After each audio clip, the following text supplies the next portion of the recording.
юг жақта сондай көп та, мынау батыс жақта көп, мен еркекпін деген сол нәрсесі жібермейді, бірақ сол білесіз ғой енді әйел адамдардың несі көп қой, рычагтары. Ертең ол 40-50-ге 40 жаны бар, әйелдің 40 жаны бар. Иә, ертең 40-50-ге барған кезде ол сенің балдарыңды, бүкіл туысқаныңды өзіңе қарсы қойып қояды.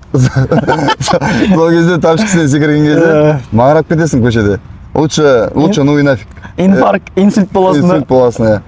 Сол өміріңнің бәрін босқа өткізіп болмау үшін анау ішіңдегі эголарыңмен жұмыс жасап, ол мен деген нәрсе, мен деген жерде Құдай жоқ қой. Адам өзін былай мен десе, ол бетіп тұр ғой уже, жоғары өзін. Жоғарыда Құдай бар негізі. Біз ешкім емеспіз. Сол жерден кішкентай пут етіп болады да, жаңағыдай ошибаться етеді, мен деп кетеді. Бірақ дұрыс, үйде еркек шешу керек. Ол деген сен емес соны шешетін. Сен просто сол үшін жауапкершілік аласың да істейсің, болды. Құдай сен үшін бәрін жазып қойған, істеп қойған. Сен просто аласың, әрекетін етесің, болды. Иә, мен осыдан қосыламын. Көп еркектер әйелінді тыңдауды бір западлау керек та. Иә. Әйел тыңдамау керек, әйел ол кім, әйел ол шайтан деп сондайлар да бар, шатыр кетіп қалғандар ше. Бірақ мен сендерге айтайын, жігіттер ше, әйелін тыңдамай, бір өзінше бір түр жасап, бүйтіп жүрген жігіттер, обычно әйелдерін ауру қылады ғой.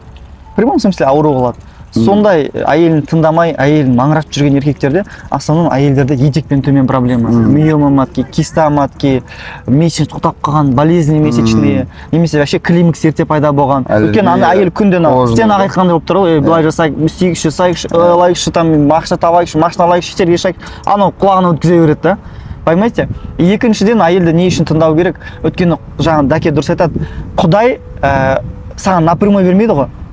Құдай әйелдің сезімі арқылы саған жеткізеді.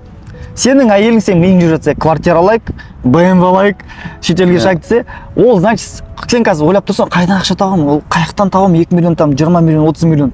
Сенде сондай бір потенциал бар, сондай бір үлкен ақша табатын. Өткен